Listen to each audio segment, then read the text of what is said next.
अब हम रुक करते हैं शेखुपुरा का, जहां पर ईद के दूसरे रोज सुन्नत इब्राहिमी की अदायगी का सिलसिला जारी रहा और सुथरा पंजाब का अमला जानवरों के लाशें ठिकाने में मसरूफ है। मजीद बताएंगे बिलाल अहमद आसान।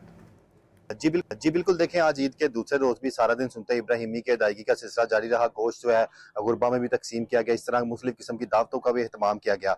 अगर मैं शहर में ओवरऑल सफाई सुथराई की सूरत हाल की बात करूँ तो सुथरा पंजाब यानी कि जिला इंतजामिया की जानिब से 99 ऐसे पॉइंट्स हैं जो मुख्तस किए गए हैं, जहाँ पे जो है लाशें ठिकाने लगाने के लिए यानी कि शॉपर बैग वगैरह लेने के लिए इंतजाम किए गए थे। ऐसे पॉइंट्स मुख्तस किए गए थे। इसके बावजूद भी हमने देखा कि शहरियों की से भी अपील की गई थी कि मखसूस पॉइंट के ऊपर ही जो है लाशें जमा करवाएं, लेकिन शहरियों की जानिब से भी उस हिसाब से तामुन नहीं किया गया, जिसका नतीजा ये हुआ कि मुख्तलिफ मुकाम जिस तरह जंडियाला रोड, अंडरपास है, इसके साथ साथ हाउसिंग कॉलोनी है, दीगर जीवनपुरा वगैरह ऐसे इलाके कई ऐसे मौजूद है जहाँ पे जानवर की लाशें जो पड़ी होती थी। जैसे ही कंप्लेन आती थी, जिला इंतजामिया की जो टीम है सुथरा पंजाब की, वो फौरी तौर पर रिस्पॉन्स करते हुए लाशों को जो है वहां से कलेक्ट करने में मसरूफ हमें दिखाई दे रहे थे, लेकिन शहरों की जानिब से उस हिसाब से तामुन नहीं किया गया। अभी ईद का दूसरा रोजा है, अभी जो है शहरी मुख्तलिफ किस्म की दावतों का इस्तेमाल कर रहे हैं। इस तरह सफाई सुथराई के लिए टीमें भी जो है फील्ड में मौजूद है ताकि इस माहौल को साफ सुथरा रखा जा सके। तो शाम के बाद, क्योंकि मौसम गर्मी थी, अभी जो मौसम खुशगवार होना शुरू हो गया, अभी हल्की हल्की हवाएं चलना शुरू हो चुकी हैं, तो शहरी जो है शाम के वक्त जरूर पार्कों का रुख करेंगे और सैर सपाटे भी करेंगे।